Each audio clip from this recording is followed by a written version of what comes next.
ನಮಸ್ಕಾರ ಎಲ್ಲರಿಗೂ. 5ನೇ ತರಗತಿಯಿಂದ 12ನೇ ತರಗತಿ ಮತ್ತು ಡಿಗ್ರಿವರೆಗೆ ಹಾಸ್ಟೆಲ್ ಅಪ್ಲಿಕೇಶನ್ ಪ್ರಾರಂಭ ಆಗಿದೆ. ಈ ಒಂದು ವಿಡಿಯೋದಲ್ಲಿ ಯಾರು ಇದಕ್ಕೆ ಅರ್ಜಿಯನ್ನು ಸಲ್ಲಿಸ್ಕೋಬೋದು ಮತ್ತು ಅರ್ಜಿ ಸಲ್ಲಿಸುವ ಕೊನೆಯ ದಿನಾಂಕ ಏನು ಮತ್ತು ಇದಕ್ಕೆ ಏನೆಲ್ಲ ಡಾಕ್ಯುಮೆಂಟ್ ಬೇಕಾಗುತ್ತೆ, ಯಾವ ಒಂದು ಹಾಸ್ಟೆಲ್ಗೆ ಒಂದು ಅರ್ಜಿ ಆಹ್ವಾನ ಆಗಿದೆ ಅಂತ ಸಂಪೂರ್ಣವಾದ ಮಾಹಿತಿಯನ್ನು ಈ ವಿಡಿಯೋದಲ್ಲಿ ನಿಮಗೆ ಕೊಡ್ತಾ ಹೋಗ್ತೀನಿ. ವಿಡಿಯೋನ ಪೂರ್ತಿಯಾಗಿ ಎಲ್ಲೂ ಕೂಡ ಸ್ಕಿಪ್ ಮಾಡಿದೆ ನೋಡಿ. ಬನ್ನಿ ಸ್ನೇಹಿತರೆ, ವಿಡಿಯೋನ ಸ್ಟಾರ್ಟ್ ಮಾಡೋಣ. ಈ ಒಂದು ಹಾಸ್ಟೆಲ್ ಅಪ್ಲಿಕೇಶನು ಸಮಾಜ ಕಲ್ಯಾಣ ಇಲಾಖೆ ವತಿಯಿಂದ ಅರ್ಜಿಯನ್ನು ಆಹ್ವಾನಿಸಲಾಗಿದೆ. 5ನೇ ತರಗತಿಯಿಂದ 10ನೇ ತರಗತಿ ಅರ್ಜಿ ಕೂಡ ಹಾಕ್ಬೋದು ಮತ್ತು 12ರಿಂದ ಡಿಗ್ರಿವರೆಗೂ ನೀವು ಈ ಒಂದು ಅಪ್ಲಿಕೇಶನನ್ನು ಹಾಕೋಕ್ಕೆ ಅವಕಾಶ ಕೊಟ್ಟಿದ್ದಾರೆ. ಇದು ಕೇವಲ ಸಮಾಜ ಕಲ್ಯಾಣ ಇಲಾಖೆ ವತಿಯಿಂದ SC ವಿದ್ಯಾರ್ಥಿಗಳಿಗೆ ಮಾತ್ರ ಅರ್ಜಿ ಹಾಕೋಕ್ಕೆ ಅವಕಾಶ ಕೊಟ್ಟಿದ್ದಾರೆ.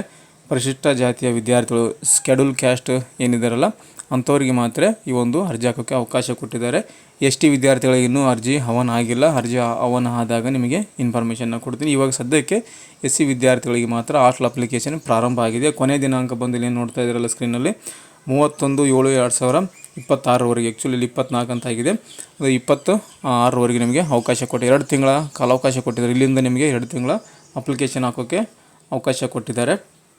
ಮತ್ತು ಪ್ರೀ ಮೆಟ್ರಿಕ್ ಏನಿದೆಯಲ್ಲ 5ನೇ ತರಗತಿಯಿಂದ 10ನೇ ತರಗತಿ ಅವರಿಗೆ 30/6/2026 ಕೊಟ್ಟಿದ್ದಾರೆ. ಅಂದರೆ ಮುಂದಿನ ತಿಂಗಳು 30ನೇ ತಾರೀಕುವರೆಗೂ ಅವಕಾಶವನ್ನು ಕೊಟ್ಟಿದ್ದಾರೆ. ಪೋಸ್ಟ್ ಮೆಟ್ರಿಕ್ ಏನಿದೆಯಲ್ಲ PUC ಮತ್ತು ಡಿಗ್ರಿ ವಿದ್ಯಾರ್ಥಿಗಳಿಗೆ 2 ತಿಂಗಳ ಕಾಲಾವಕಾಶ ಕೊಟ್ಟಿದ್ದಾರೆ. ಯಾಕಂದರೆ ಅಡ್ಮಿಷನ್ ಆಗೋದಿದೆ, ಆದ್ದರಿಂದ ಅವಕಾಶವನ್ನು ಹೆಚ್ಚಿಗೆ ಕೊಟ್ಟಿದ್ದಾರೆ. ಇದ್ರ ಜೊತೆಗೆ ಊಟ ವಸತಿ ಇರುತ್ತೆ, ನಿಮಗೆ ಶೈಕ್ಷಣಿಕ ಸಹಾಯ ಕೂಡ ಇರುತ್ತೆ ಅಂತ ಕೂಡ ಕೊಟ್ಟಿದ್ದಾರೆ. ಯಾವ ರೀತಿ ಒಂದು ಅರ್ಜಿಯನ್ನು ಸಲ್ಲಿಸೋವಂಥ ಕಳೆದ ವರ್ಷ ವಿಡಿಯೋ ಕೂಡ ಮಾಡಿದ್ದೆ, ನಾನು ಡಿಸ್ಕ್ರಿಪ್ಷನಲ್ಲಿ ಕೂಡ ಕೊಟ್ಟಿರ್ತೀನಿ. ಲಿಂಕನ್ನು ನೋಡಿಕೊಂಡು ಅಪ್ಲಿಕೇಶನ್ ಹಾಕೋಬೋದು, ಮೊಬೈಲ್ ಮೂಲಕ ಅರ್ಜಿಯನ್ನು ಸಲ್ಲಿಸ್ಕೋಬೋದು. ಹಾಗೂ ಈ ಒಂದು ಹಾಸ್ಟೆಲ್ ಅಪ್ಲಿಕೇಶನ್ಗೆ ಬೇಕಾಗುವ ಡಾಕ್ಯುಮೆಂಟ್ ನೋಡೋದಾದರೆ ಮೊದಲಿಗೆ ಆಧಾರ್ ಕಾರ್ಡ್ ಬೇಕಾಗುತ್ತೆ. ವಿದ್ಯಾರ್ಥಿ ಆಧಾರ್ ಕಾರ್ಡು, ಜಾತಿ ಪ್ರಮಾಣಪತ್ರ, ಆದಾಯ ಪ್ರಮಾಣಪತ್ರ ಮತ್ತು ರೇಷನ್ ಕಾರ್ಡ್ ಕೆಲಸ ಅಂದ್ರೆ ಬೇಕಾಗುತ್ತೆ. ಕೆಲಸ ಆಟೋಮೆಟಿಕ್ಕಾಗಿ ಆಧಾರ್ ತ್ರೋದು ಹೆಚ್ಚಾಗುತ್ತೆ ಡಾಟಾ.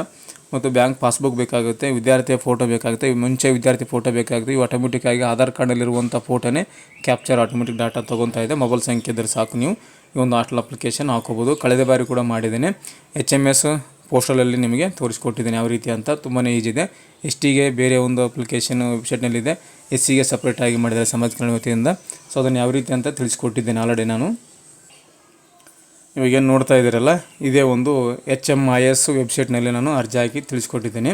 ಈ ವರ್ಷ ಕೂಡ ಮಾಡ್ತೀನಿ, ಪ್ರತಿ ವರ್ಷ ಕೂಡ ವಿಡಿಯೋ ಮಾಡಿ ಹಾಕ್ತೀನಿ ನಾನು. ಸ್ವಲ್ಪ ಚೇಂಜನ್ನು ಮಾಡಿರ್ತಾರೆ ಪ್ರತಿ ಸಲ ಕೂಡ, ಹಾಗಾಗಿ ಪ್ರತಿ ವರ್ಷವೂ ಕೂಡ ವಿಡಿಯೋ ಮಾಡಿ ಹಾಕ್ತೀನಿ. ಇಲ್ಲಿ ನಿಮಗೆ ಡೇಟ್ ಕೂಡ ತೋರಿಸ್ತೀನಿ ಲೈವ್ ಆಗಿ. ಪ್ರೀ ಮೆಟ್ರಿಕ್, ಪೋಸ್ಟ್ ಮೆಟ್ರಿಕ್ ಮತ್ತು ರೆಸಿಡೆಂಟ್ ಸ್ಕೂಲ್ಗಳಿಗೆ ಕೂಡ ಇಲ್ಲೇ ಅಪ್ಲಿಕೇಶನ್ ಹಾಕೋಕ್ಕೆ ಅವಕಾಶ ಇದೆ. ವಸತಿ ಶಿಕ್ಷಣ ಅಂತ ಇರ್ತಾವಲ್ಲ, ಈ ಒಂದು ರೆಸಿಡೆಂಟಲ್ ಸ್ಕೂಲ್ ವಸತಿ ಶಾಲೆ ಅವಂಥವು ಕೂಡ ಇಲ್ಲೇ ಅರ್ಜಿಯನ್ನು ಆಹ್ವಾನಿಸಲಾಗುತ್ತೆ. ಈಗ ನೋಡ್ತಾ ಇದ್ದೀರಲ್ಲ, last date for online application. ಇಲ್ಲಿ ನಿಮಗೆ ಪೋಸ್ಟ್ ಮೆಟ್ರಿಕ್ ನೋಡಿ, ಪೋಸ್ಟ್ ಮೆಟ್ರಿಕ್, ಪ್ರೀ ಮೆಟ್ರಿಕ್ ಎರಡು ಕೊಟ್ಟಿದ್ದಾರೆ. ಪ್ರೀ ಮೆಟ್ರಿಕ್ಗೆ ಮೊದಲಾಗಿ 30/6/2026 ವರೆಗೂ ಓಪನ್ ಇರ್ತಂತ ಕೊಟ್ಟಿದ್ದಾರೆ. ಪ್ರೀ ಮೆಟ್ರಿಕ್ 5ನೇ ತರಗತಿಯಿಂದ 10ನೇ ತರಗತಿ ವಿದ್ಯಾರ್ಥಿಗಳಿಗೆ. ಪೋಸ್ಟ್ ಮೆಟ್ರಿಕ್ಕು 12ನೇ ತರಗತಿಯಿಂದ ಅಪ್ ಟು ಡಿಗ್ರಿ ಮುಗಿಯವರೆಗೂ ನಿಮಗೆ 31/7/2026 ಅಪ್ಲಿಕೇಶನ್ ಇರುತ್ತೆ ಅಂತ ಕೊಟ್ಟಿದ್ದಾರೆ. ಮತ್ತು ರೆಸಿಡೆಂಟಲ್ ಸ್ಕೂಲ್ಗಳಿಗೆ ಕೂಡ ಇಲ್ಲಿ ನೋಡಿ ಕ್ಲೋಸ್ ಅಂತ ಬಂದಿದೆ. ರೆಸಿಡೆಂಟಲ್ ಸ್ಕೂಲ್ಗಳಿಗೆ ಕ್ಲೋಸ್ಡ್ ಅಂತ ಬಂದಿದೆ. ಯಾವುದೇ ರೀತಿ ಅರ್ಜಿ ಆಹ್ವಾನ ಆಗಿಲ್ಲ, ಕ್ಲೋಸ್ ಆಗಿದೆ ಅಂತ ಬಂದಿದೆ. ಮುಂಬರೋದ್ರಲ್ಲಿ ಬರ್ಬೋದು, ಬಂದಾಗ ನಿಮಗೆ ತಿಳಿಸ್ಕೊಡ್ತೀನಿ. ಇವಿಷ್ಟು ಡೇಟ್ಗಳು.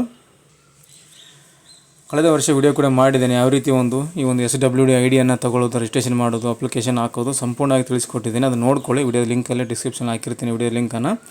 ಸೊ ಇದಿಷ್ಟು ಈ ಒಂದು ಸಮಾಜ ಕಲ್ಯಾಣ ಇಲಾಖೆ ಒಂದಿಂದ SC ವಿದ್ಯಾರ್ಥಿಗಳಿಗೆ ಹಾಸ್ಟೆಲ್ ಅಪ್ಲಿಕೇಶನ್ ಪ್ರಾರಂಭ ಆಗಿರೋ ಬಗ್ಗೆ ಮಾಹಿತಿಯನ್ನು ಕೊಟ್ಟಿದ್ದೇನೆ. ಈ ಒಂದು ಮಾಹಿತಿ ನಿಮಗೆ ಉಪಯುಕ್ತ ಆಗಿದೆ ಅಂತ ಅಂದ್ಕೊತೀನಿ ಸ್ನೇಹಿತರೆ.